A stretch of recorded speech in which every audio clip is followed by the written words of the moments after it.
Itu yang kita hadirkan dari awal. Kalau itu bisa, maka itu yang paling utama tanpa harus melafadzkan. Kesimpulannya satu. Pertama, melafadzkan niat itu bukan niat, tapi hanya membantu menguatkan niat. Jadi bagi yang mengamalkan melafadzkan, usolli dan sebagainya, mohon maaf, jangan dipahami lafadz itu sebagai niat. Yang kalau tidak usolli, tidak sah sholatnya. Itu salah cara berpikirnya, keliru. Karena melafadzkan itu bukan niat. Jadi kalau Anda bermakmum di belakang imam yang tidak usolli, jangan disimpulkan imamnya tidak sah sholatnya. Imamnya, kemudian mulai menghadap kiblat. Lalu bertakbir, Allahu Akbar. Menyimpang, tidak usolli. Kenapa? Karena umumnya tidak berkata saya akan sholat. Dia cuma berkata Allahu Akbar. Usolli itu kan saya akan sholat. Dia tidak berniat tuh, tidak usolli. Dianya Allahu Akbar.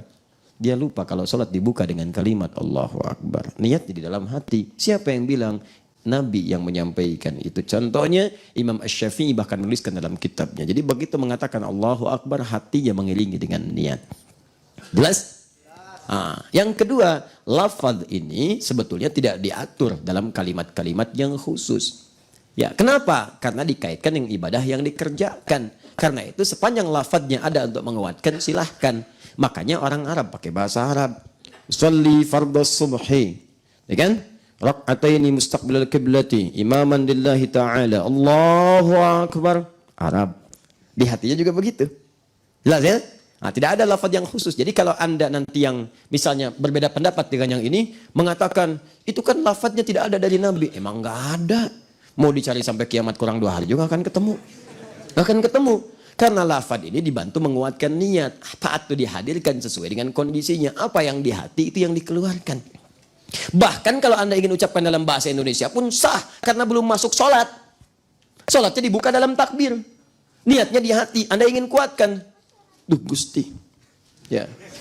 Abdi badai sholat subuh 2 rakaat. Nyuhunkan khusyuk ya Allah. Sebagai makmum lillahi ta'ala. Allahu Akbar. Hati mengikuti. Kemudian bertakbir, sah salatnya. Jangan katakan itu tidak sah karena nggak pakai usolli. Itu bahasa Arabnya usolli. Kan? Fardhu subhi rak'ataini mustaqbilal qiblati ma'muman lillahi ta'ala. Paham di sini? Jadi kalau kita menguasai banyak bahasa juga enak, gitu kan? Bahasa Arab kuasai, bahasa Indonesia pahami, bahasa Inggris itu kan kuasai, bahasa Jepang, bahasa Sunda, hebat. Di terjemahan bisa berbagai bahasa. Die hard, hesepae. Die hard tu can pae kene. Die hard tri tu pae. Misalnya. Kalau pakai bahasa Indonesia kan nggak enak, kan? Itu biasanya kan banyaklah, tapi juga tidak semua amalan, tidak semua amalan menggunakan bahasa lokal, nggak bisa. Sholatnya kalau sudah masuk takbir nggak boleh pakai bahasa selain Arab, nggak bisa. Karena itu langsung diberi petunjuk langsung dengan lafadznya, bahasa nabinya. Awas, bahasa nabinya, lihat, sallu kama ra'aitumuni usolli. Salatlah kalian seperti melihat saya salat.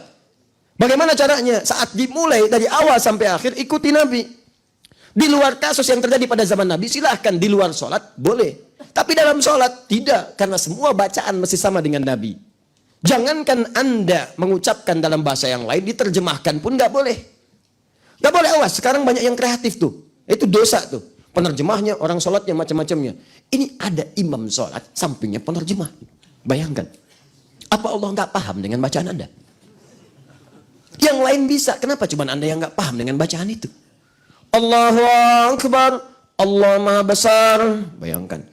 Saya nggak kebayang kalau yang nggak bisa bahasa Indonesia dibawa ke daerah pedalaman di Sunda, diterjemahkan sama Sunda. Allahu Akbar, Gusti Anu Agung. Betawi yang nggak bisa bahasa Indonesia, Allahu Akbar, Tuhan gua gede. Kacau ibadah itu, dan itu nggak benar. Itu nggak benar. Hilangkan coret yang seperti ini. Paham seperti ini? Kesimpulan yang pertama, apakah melafadzkan niat bagian dari niat?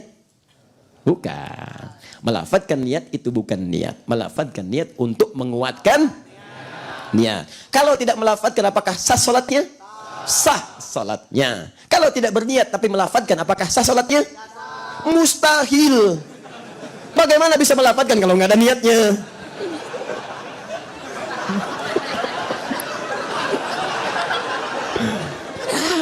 belum lihat sudah menyimpulkan hukum. Yang ini menyimpulkan hukum pada sesuatu yang kita tidak pahami. Di pertanyaan yang salah itu melahirkan jawaban yang seperti ini. Pertanyaannya sudah keliru, kalau orang salah nanya nggak usah dijawab. Saya ulang, apakah ketika tidak melafadzkan sah sholatnya?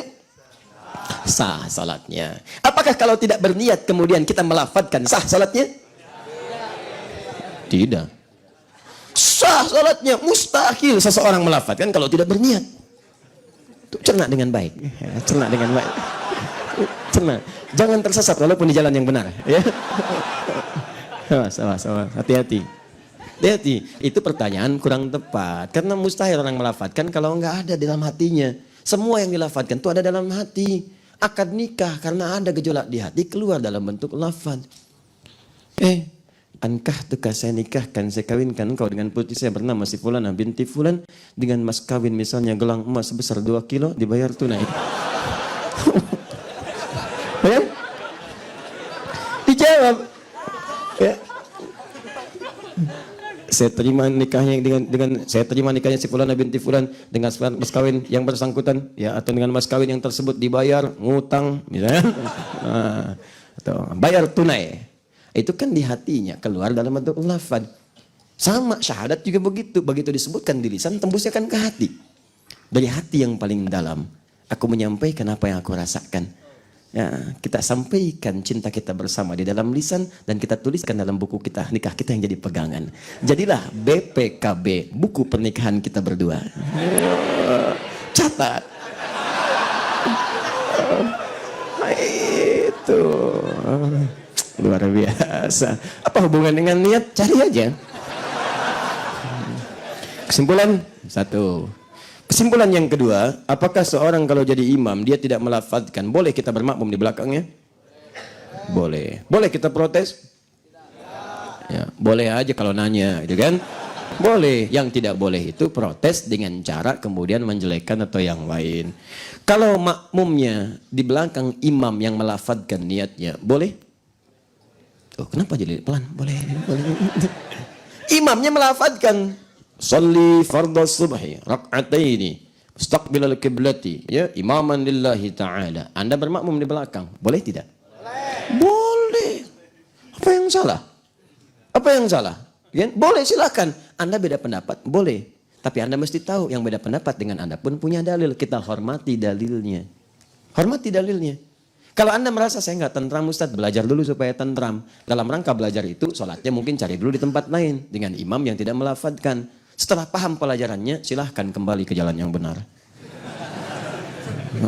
Jalan yang benar itu bukan makmum di belakang orang yang melafadzkan. Maksudnya kembali ke jalan yang benar dengan pemahaman yang benar. Kalau ada yang begini, dalilnya ada, tenang. Kalau yang begini dalilnya ada, tenang. Ya, zuhur imam dilafadzkan, tidak dilafadzkan, benar. Yang salah, yang tidak sholat atau sholat yang tidak berniat. Itu salah. Jelas? Kesimpulan pertama. Kesimpulan yang kedua, ada 3 pendapat tentang persoalan niat yang dilafadzkan ini.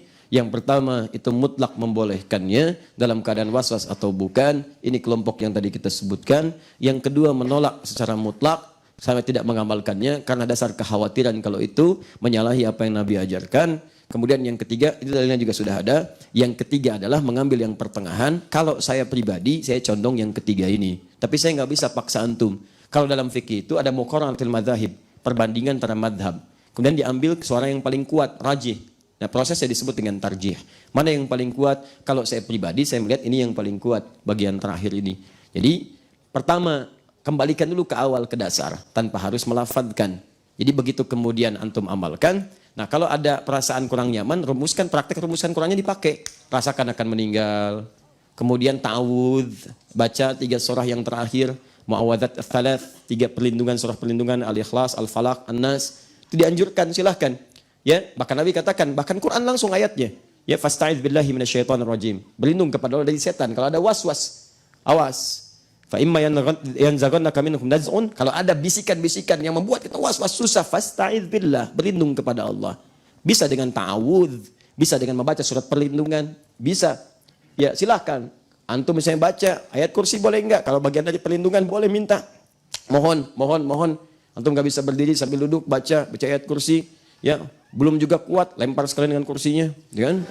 Terus dan seterusnya. Kuatkan maksimal, rasakan akan wafat, ya. Nah, kalau kemudian nggak susah, nggak bisa ini itu harus diucapkan misalnya untuk menguatkan niat, maka silahkan ini ada pendapatnya untuk diamalkan. Ini yang saya kira termasuk pembahasan yang kita bisa utarakan. Kalau sudah begini, nggak usah dibahas lagi. Apalagi yang paling tidak menyenangkan adalah yang nggak ikut kajian pun ikut bahas di komen-komen, terus berselisih lagi. Wah, ini bukan bermanhaj salafus saleh. Oh, ini manhajnya rusak. Ini menyimpang. Ini ketentuan begini-begini. Sudahlah, akhi, mau sampai kapan begitu? Sudah, kita perbaiki diri saja dengan baik. Jangan sampai dapat pahala tapi dihilangkan lagi. Kasihan. Bahkan yang paling berbahaya itu sudah punya pahala, pahalanya hilang, dosa orang diambil juga. Itu muflis, ada hadisnya, ada hadisnya. Kalau saya sih tidak ada masalah. Kalau ada yang kurang tepat, saya kan pribadi yang sangat terbuka, disampaikan. Sampaikan aja langsung, saya perbaiki kalau memang itu keliru. Kalau dia bikin status mah nggak ada ujungnya. Kalau pengen diskusi, silahkan datang. Kalau cuma kesalahan disampaikan di jamaah Anda, tapi Anda nggak pengen diskusi, ya susah kalau begitu. Ustadz itu menyimpang, jangan diikuti, begini-begini. Oh, saya ajak diskusi nggak datang-datang. Gitu kan? Saya tawarkan duduk, nggak mau. Gitu kan? Semaunya apa? Saya ajak minum teh, nggak mau. Saya tawarin umroh juga nggak mau. Semaunya apa gitu kan? Nah, itu kan susah kalau begitu. Ya sudahlah gitu kan, saya mah apa tuh. Ya. Ya, kita doakan saja, sudah doakan. Dan Anda jangan ikut-ikut mencela, saya jangan mencela. Kenapa Anda mencela? Nggak usah dicela, sudah nggak usah dicela. Kita saling memaafkan saja, kita maafkan. Kalau dosa kan tahu masing-masing. Gini, memaafkan itu nanti Allah akan lapangkan hati kita, nggak akan difikirkan lagi oleh kita. Jadi kalau kita sudah maafkan, ditutup oleh Allah apa yang kaitan kita dengan dia. Jadi kita tuh dilapangkan, nggak mikirin dia. Tapi sebelum dia minta maaf, maka terus akan menyelimuti perasaan dia dan terus menggulirkan dosa dalam dirinya. Jadi kalau Anda berselisih dengan orang, maafkan aja, nggak ada ruginya memaafkan orang itu. Sebelum dia minta maaf pada Anda atau bertobat kepada Allah, maka dosanya terus mengalir sampai kembali kepada Allah. Kalau Anda sudah nggak ada kaitan lagi, dia nggak ada ruginya. Nah, maka dari itu sudah, buka hati, wal afina anin nas, maafkan. Saya pun tidak akan marah, nggak apa-apa. Kalau benar kita koreksi dan jangan mau kita kemudian mempertahankan kesalahan, itu nggak bagus. Mempertahankan kesalahan sama dengan menutupi kebodohan yang memang sudah tampak. Ya, sudah mau apa lagi, capek, perbaiki dan jangan malu. Ya, Allah menyukai orang yang salah tobat dibandingkan dengan orang soleh yang terus merasa benar. Ya, jelas kalimatnya?